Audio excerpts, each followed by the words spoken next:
Alright, here's a little walk around. This is the homemade DIY 2x72 1.5 horsepower 1728 RPM motor belt sander that I have made. Very happy with it. I don't use my pedestal grinder at all anymore, really. These are the different attachments we'll look at. Of course, the belts, a non-serrated wheel for fine work, a 6-inch serrated, a 12-inch serrated, the flat platen, fully adjustable,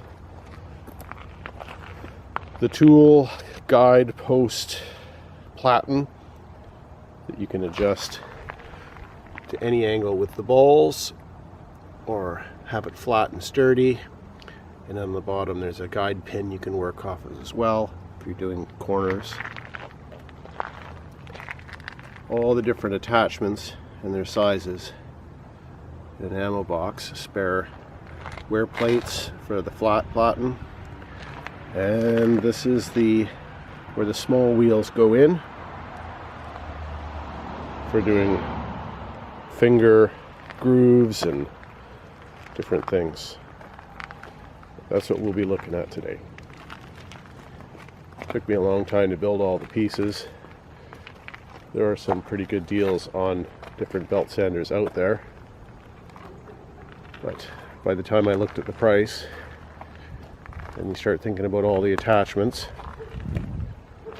well, just think I can just build that. I can just build that.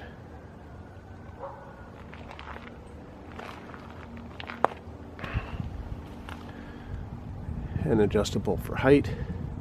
Tried to keep it small and compact because I work out of a one-car garage that you can barely fit a bicycle into now. So all my grinding takes place outside where the dust and dirt don't bother anything. But this tool replaces many tools in the shop, and it is so handy, so nice to have.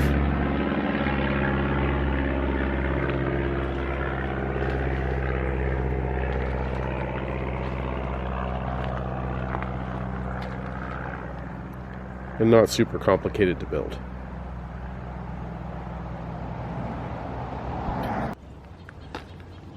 Here you can change your speeds easily by lifting up this handle, and if the belts need more tension, you get these cam locks on a spring which will tighten up the belt even more, but that is really more utilized when you lay it flat.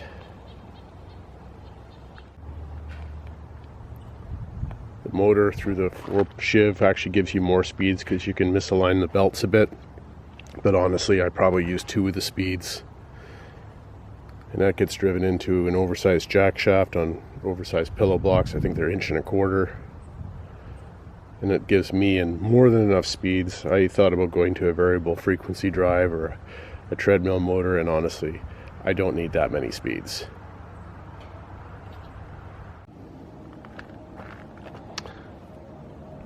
So there's your tension for your abrasive belt. It's just an industrial door hinge. And here you can adjust where the crown of the pulley is, and that will help with your tracking.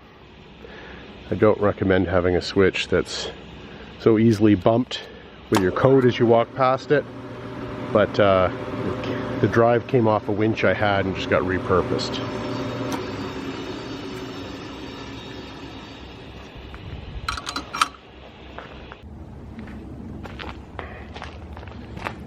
Lifting eye, for lifting it's fairly well balanced. You have your springs here for your tension on your belt itself. There's the tool that allows you to take in and out and adjust all your wheels. This one's just a spare sitting here because it's just easier than leaving it on the shelf, and the segmented 12-inch is what usually gets used. And if you mark how far they should go in with a belt, you don't really have to do any time adjusting them. You just slide it into the line, set it, and all the belts will have enough tension.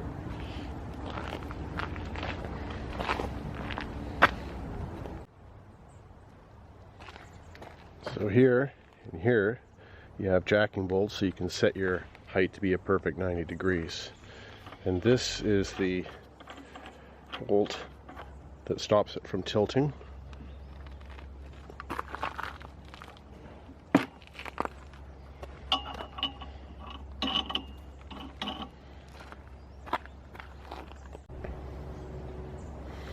And now that gravity is not here to help with your belt tension, that's where this comes in to give you more belt tension when it's laying on its side.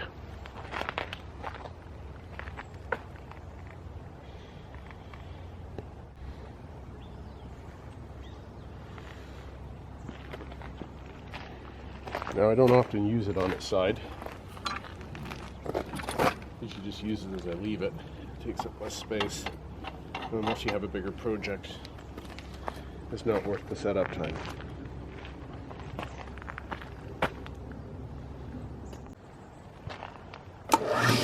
That'll give you an idea of how slow the slow speed is.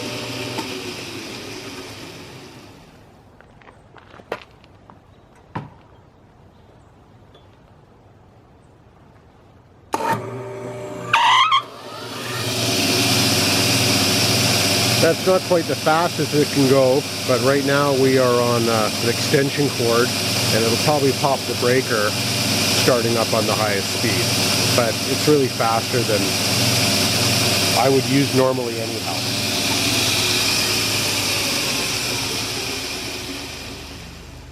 Having a nice smooth interior contour to your wheel is actually nice if you're getting your fingers in and working something very precisely, to use that as your guide. So for the jack shaft pulley, I couldn't find anything the right width that had enough meat left that you could crown. So I sleeved pulley that I could find with brass, and that was easy to put a crown into it. Not a huge crown, just a small crown. The majority of the crown is in the tensioning wheel.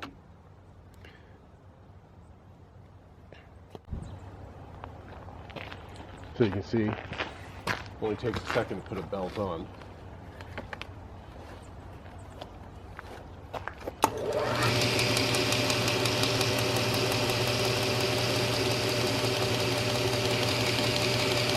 And there you have the belt. It's tracked and ready to go.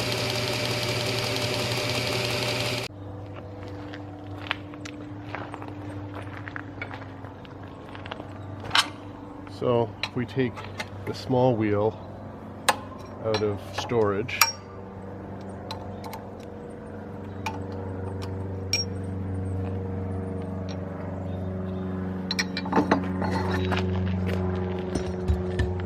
it allows us to put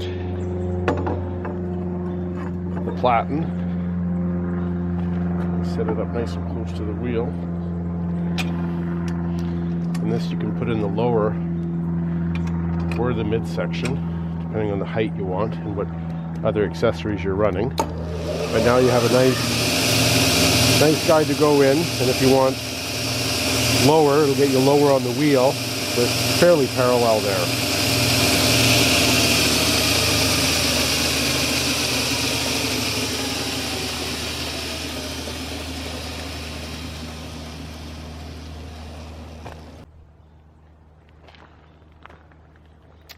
Now this can go into either the mid one or the lower one, give you a bit more options. You can use this Platen running on two balls that's completely adjustable to any tilting at any angle that you want. You put it in this way, you can run it to this pin, and that gives you more flexibility as far as angles go. If you pull this out again, you now have a flat Platen you can put in two different positions and use that as your base.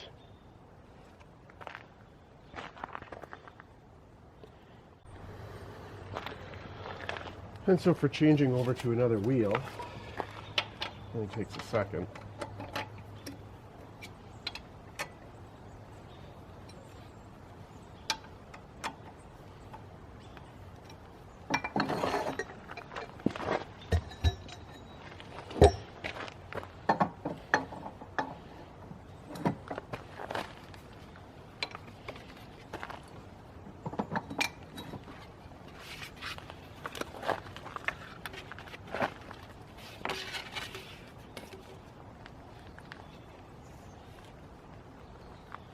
And if you haven't marked the wheel,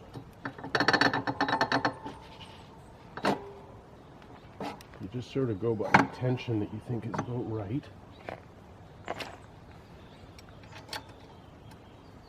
Lock it. Sort of set this back to neutral because every belt and wheel is a little different.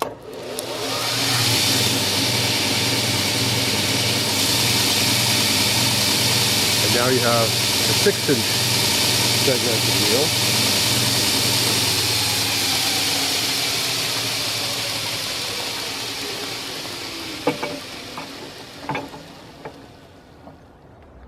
And once again, all your Platens fit into that as well.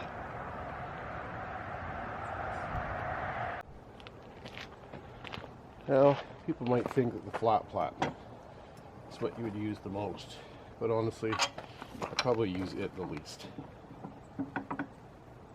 It does a nice job for what it does, but I usually end up freehanding everything.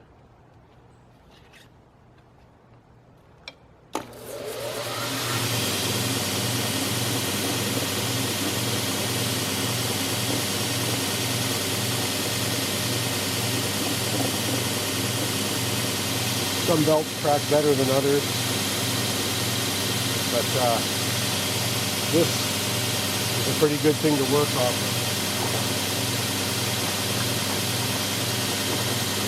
And if you put this in here, then lock it in, or the other one, depending on how you want to flip it. It allows you to get into here at any angle you want to get into.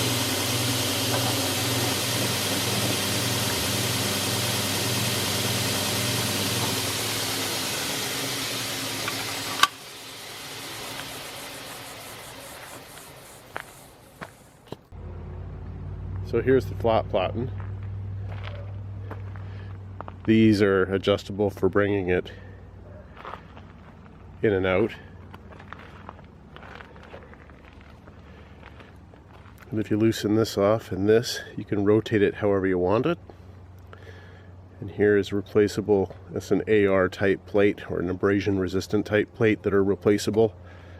So even if your Platen gets all worn out, it can easily be replaced with just 2 countersunk screws.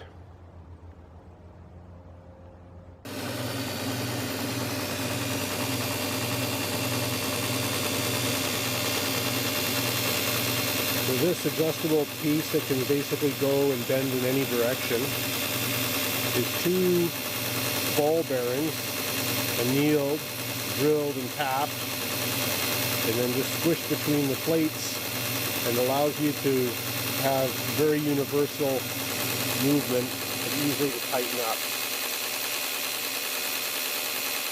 The dents in the plate to accommodate the ball sockets were just forged in against those balls when they were hard to put the big dents in those plates. Just heat up those 2 plates with the balls in between and squish them in the press, and you've got perfect ball sockets.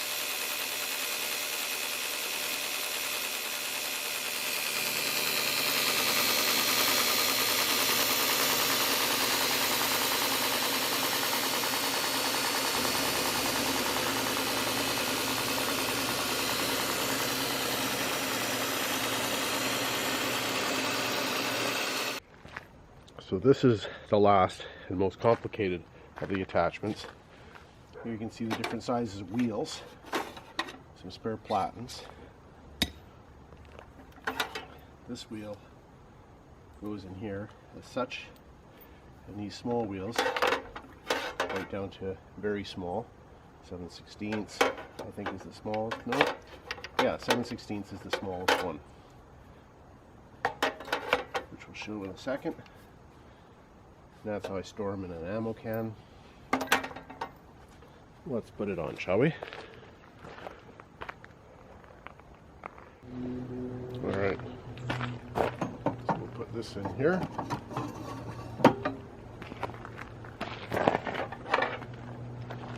This can be adjusted up and down or left out altogether, depending on how tight you want this to be on the wheel.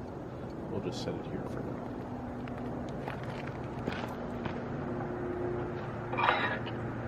And we'll put a 1.5 inch wheel on. These just slip in. They're all bearinged up already.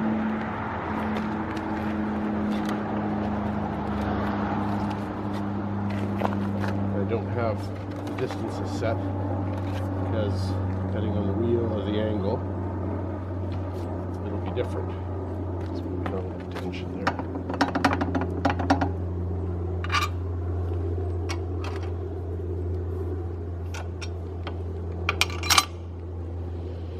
See how that tracks.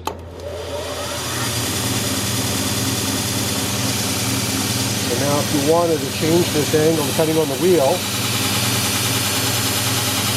you can do that over. You can get in tight in here.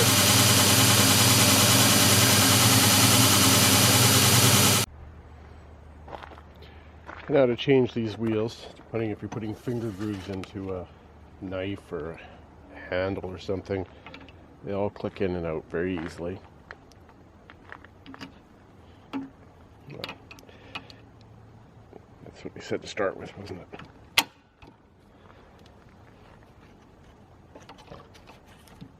I wouldn't run super high speeds with these super small ones because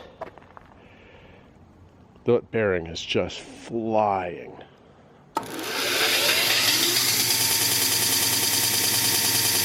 But you can get in quite tight, and you could put this wheel, if you don't mind it getting abraded, on top and really squish this down if you want to get in farther.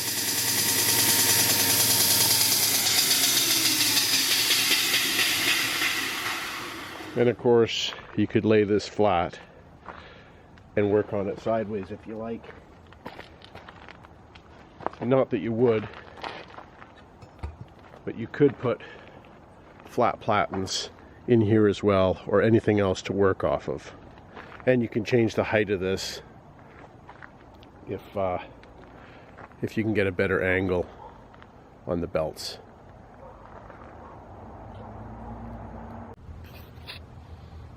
And that's where I store all the small wheels. And as you can see, there's little pockets where the bearings fit into, so they actually stay where they're supposed to stay, which is quite nice. Otherwise it just becomes a mess.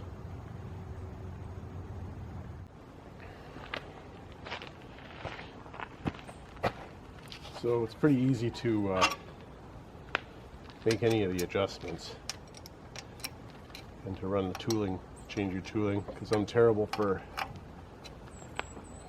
setting up for the job. I tend to just use what's in the machine, as most people do, and find a speed that works for most stuff, and then you don't have to play with that. And here is a non-serrated wheel.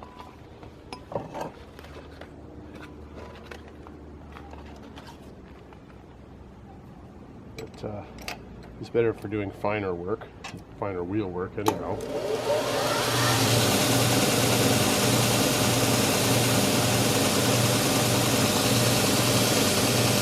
There's not a lot I would change on this unit. I don't think I'd go to do all the work of a variable speed drive unless you're spending a lot of time on this and you're doing a lot of different materials and you need a lot of different speeds.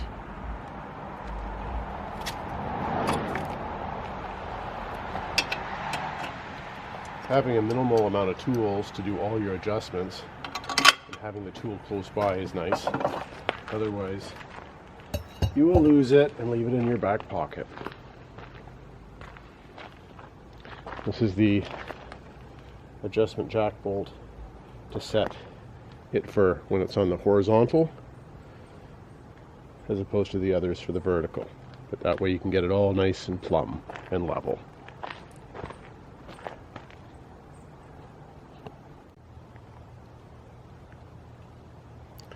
As you can see, storing this with all the attachments inserted, unless you have a big shop, takes up a fair amount of real estate.